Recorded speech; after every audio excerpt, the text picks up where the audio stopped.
Estábamos los dos ahí en el enamoramiento profundo, me llega una enfermera y me dice, me voy a llevar al niño porque le voy a hacer un análisis para ver si tiene infección. Y yo le dije, pues me parece estupendo, pero hágalo más tarde.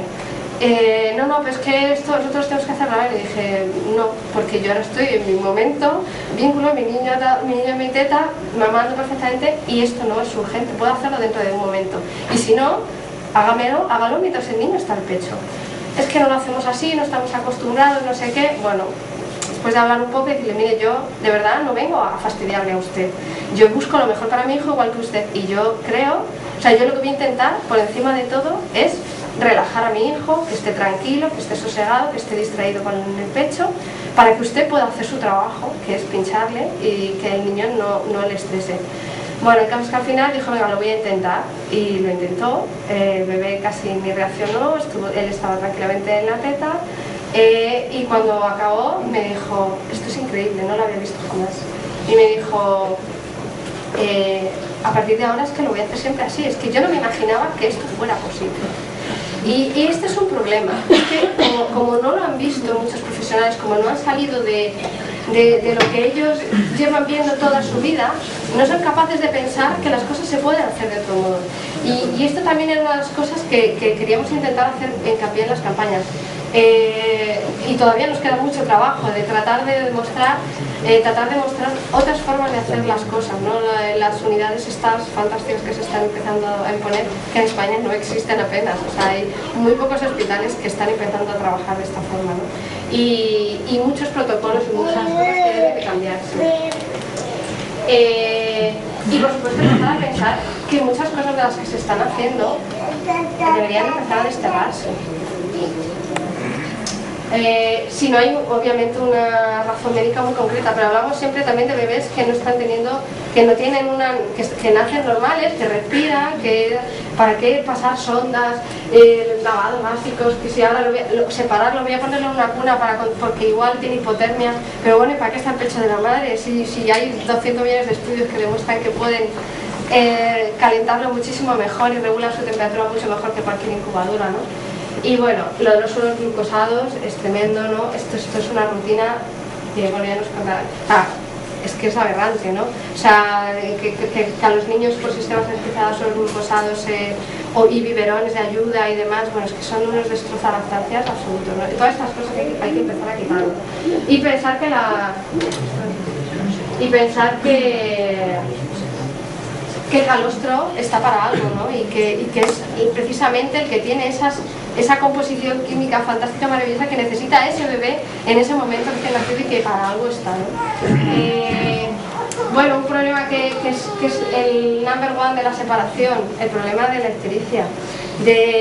Bueno, y con el corte tardío ya, bueno, tú dices que no habéis encontrado diferencias, pues yo, por ejemplo, te puedo decir, sé de hospitales que empezaron haciendo el corte tardío y terminaron diciendo que no lo hacían porque tenían más casos de hiperbilirubinemia y tal, y que se asustaban un montón y que, claro, que los niños fototerapia, que no sé cuántos. Yo no sé si es la verdad o no qué pasó, pero la verdad es que esto ha ocurrido, ¿no? Y bueno, ahora mismo, justo el otro día, nos encontramos un caso de una chica que había tenido a su bebé en casa, pero inesperado, no se había dado cuenta casi ni que estaba de parto y se encontró con el nene, que le asistió además su hijo de 8 años, era todo improvisado comadrón, y se encontró ahí con un movidón tremendo, estaba sola en casa y tal, ¿no? O llama a la ambulancia y demás, y nos encontramos con que pues a esta madre le quitan al bebé durante 5 días, un bebé sano, perfecto, porque había nacido en casa y por si acaso tenía alguna infección, y porque como no se había cortado el cordón, pues claro, que igual pues tenía ictericia y no sé qué y no sé cuánto, y por protocolo 5 días separado. Pero es que esto es alucinante, ¿no? Cuando se te ponen, no sabes ya describirlo, ¿no? Cuando escuchas estas cosas, pero es que esto pasa, y claro, la madre, no me atrevo a ver si voy a hacer, no, tenemos que ser capaces los padres de decir, esto no puede ser, ¿no? Y si no, pues me das adelante y me voy a tu hospital o hago lo que sea, pero no podemos seguir permitiendo que se separen a los niños. Sobre todo además con el tema de la ictericia, es que encima la mejor manera de curarla, entre comillas, es a base de leche materna. O sea, cuanta más leche toma ese niño, más a demanda, más deposiciones hace, con lo cual pues más se limpia todo y ya está. O sea, no hay más que controlar que ese niño mame muy bien y que todo vaya bien y que la lactancia sea perfecta y maravillosa, y punto. No hay que hacer, en casos extremos a lo mejor hay que hacer algo de fototerapia, pero aún así, aún en el caso de que hiciera falta es, bueno, hacemos una sesión y luego otra vez con mamá, o sea, no tenemos por qué estar o la de la ventana o lo que sea, no es necesario una separación de 5 días con una razón de esto, ¿no? Y bueno, ya el tema de los quirófanos, de las cesáreas, pues también es tremendo, ¿no? La rutina de separar por lo menos durante 2 horas por la reanimación de la madre. Y bueno, ahí nos hemos encontrado también excusas también casi de lo más peregrinas. Yo hace no demasiado dimos una charla en el Hospital del Tajo de Aranjuez a unos pediatras que estaban haciendo un trabajo muy bueno por intentar informarse y tal, y bueno, pues también nos llamaron para que les contáramos de esto. Y cuando hablamos del tema de las cesáreas y de las cesáreas respetadas y demás, nos decían que es que, claro, ellos no tienen una sala exclusiva para posparto, para las mujeres de cesáreas, entonces las metían en el REA pues con otros pacientes que venían de otras operaciones de quirófano. Y nos decían, claro, es que yo, si a este señor que le operó de la rodilla no le dejo que entre su marido, pues claro, a ver cómo le explico yo que a esta señora sí que le dejo estar con su hijo. Y yo decía, pero es que esto, o sea, es que no es equivalente, es que este niño se puede separar de su madre y no puedes decir esto, o sea, es tremendo, ¿no? Y otro caso que nos encontramos fue también por ejemplo, en otro hospital que bueno, hay las separaciones menores, solamente las separaciones en el tiempo de la cesárea, más o menos una media hora, luego sí que se reúne la madre y el bebé, pero estaban, digamos, algunos profesionales intentando y pediatras para que en las propias cesáreas se dejara esto, ¿no? Que la madre tuviera a su bebé en el pecho en el momento. Y el ginecólogo dijo, a mí hasta que no me demuestren que si yo separo al bebé de su madre media hora me sale psicópata o no sé qué, yo sigo trabajando como esto. Y dices, tenemos que hacer estudios a 20 años vista de no sé qué para demostrar que esto no es bueno. Pues estamos llegando hasta ese límite, hasta que no se les da un metaanálisis. Bueno, a gente que, por ejemplo, incluso a duda de método canguro, porque dicen, es que no hay dobles ciegos y estudios. Pero bueno, pues es que es evidente. ¿Qué más pruebas necesitas? Estudios de a 100 años para ver si llegas a viejo te ha pasado esto. O sea, es absurdo, ¿no? Pero estamos empezando, los estudios de la salud primaria de ODEM, que están, o sea, yo los miro y digo, es ridículo que tengamos que estar haciendo esto, pero es ridículo tener que estar demostrando esto, que es que casi se cae su propio peso. Bueno, tener una cesárea respetada en España es difícil. En el mejor de los casos, pues lo que hemos dicho, igual consigues tener la reanimación con tu hijo, pero en el parto es muy difícil que te la dejen. Más imposible es todavía lo que contará Marta, pero que son afortunadamente los pasos que se están haciendo hacia adelante para cambiar el concepto de la cesárea. Pero bueno, en 12 de octubre están, que es donde las imágenes que han puesto tan maravillosas de sus UCIs neonatales, pues aquí también están intentando cambiar la cesárea y ya empiezan a dejar entrar al padre y demás, aunque por desgracia solo es en cesáreas programadas. Aunque sean cesáreas no urgentes, ahí todavía no están trabajando en esta línea. O sea, sigue quedando mucho que hacer, pero hay que luchar y hay que pedir, y este trabajo es de los padres sobre todo. Yo, por ejemplo, conseguí una cesárea bastante respetada, era un sitio donde a priori no me lo dejaban, y fue absolutamente muy cabezona. Y hay que también saber exigir lo que es nuestro, ¿no?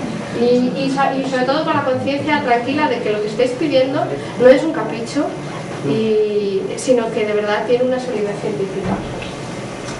Y bueno, pues sí, en los que no hacen pie con piel y separan a la madre y demás, pues ahora se está poniendo muy de moda hacer el pie con piel con el padre. Y ya con eso se quedan las conciencias tranquilas. Bueno, no, vale, pero no te lo hemos metido en la UCI, está con su papá y hace pie con piel ya. Pero es que no es igual. Es que es mejor que una incubadora, pero no es lo mismo. Y hay que seguir, no podemos conformarnos con esto. Luego hay que cambiar todo el concepto de la maternidad, empezar a pensar ya en cuidados centrados en esa diada y no separar en ningún momento. Al preparar cunas adosadas a la madre, a la cama de la madre, que puedan coger a sus bebés y demás. También plantear la forma en la que se hacen las pruebas. ¿Qué es eso de estar cogiendo a los niños y llevándotelos de un sitio para otro? O sea, en la medida que se pueda, intentar hacer todos los cuidados dentro de la habitación, intentar minimizar las salidas, las separaciones, los baños, muchos cuidados los pueden hacer los padres. O sea, hay que intentar cambiar ese concepto y es que viene desde abajo, ¿no? Y bueno, esto es un proyecto que se está haciendo con el Ministerio de Sanidad, por ejemplo, la arquitectura de las maternidades, que están moviendo también dos socias de nuestra asociación. Y bueno, y luego no solo el parto, es que también después los niños siguen siendo niños que necesitan a sus madres a un tiempo muy largo. Y aquí tenemos, por ejemplo, y necesitan que se siga conservando esa diada, esa unión. Y tenemos, por ejemplo, una madre que tuvo que ingresar con su bebé que tenía 1 mes y pico de vida por fiebre y que consiguieron que los alojaron conjuntamente de manera que la madre estaba ingresada oficialmente con su bebé, no era una visita, ¿no?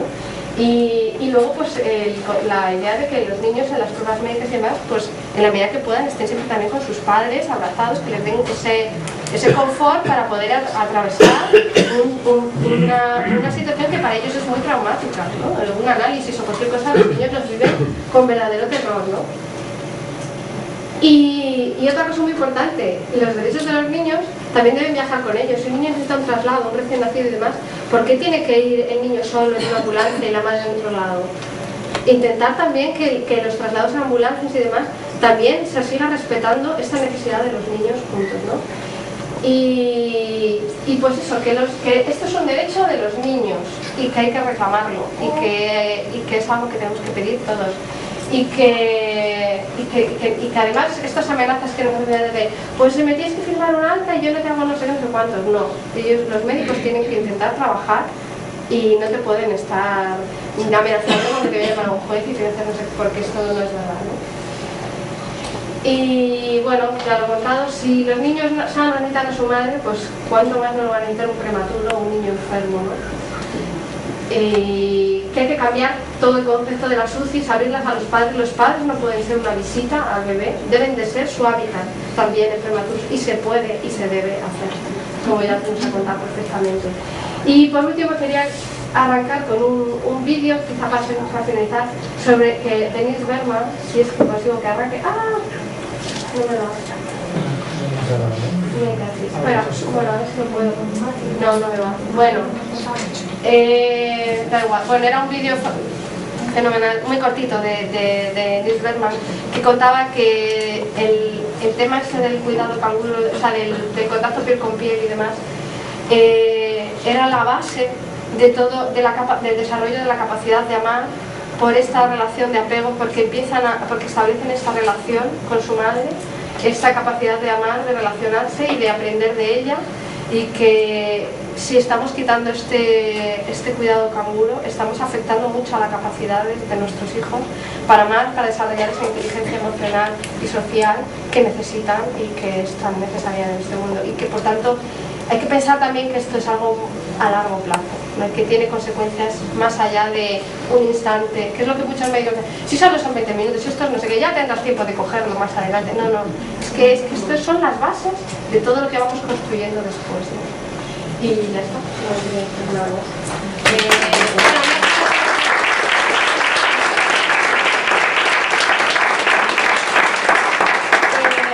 Hacer unas preguntas que podríamos utilizar luego después de cara un poco a hacer mesa redonda o debate, quizás quedarnos en la cabeza si alguien las quiere formular o queremos pensar entre todos, aunque la verdad que como ya hemos tenido muchas preguntas no sé si darán mucho juego. Yo quería dar un poco una visión de la campaña, pero bueno, me vas a contar un poco más en detalle en la parte, cómo influye la manera en la que se trata el parto en todo esto, tanto en el hábitat como en el bebé. Y bueno, luego ya nos darán su visión también un poco desde la lactancia y ya en un mes. Y bueno, pues ya aquí me quedo.